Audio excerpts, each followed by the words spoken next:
ألا إنما الدنيا كمنزل راكب، أنا ماشيا ثم في الصف راحل. تزود من الدنيا فإنك لا تدري، إذا جن ليل هل تنشو إلى الفجر. فكم من صحيح مات من غير علة، وكم من سقيم عاش حينا من الدهر.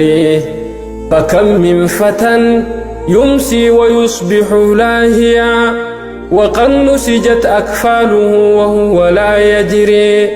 ولو عشت 1000 ثم 2000 بعدها، ولا بد من يوم تسير إلى القبر. فكيف تخاف الفقر والله رازق، وقد يرزق الأطيار والحوت في البحر.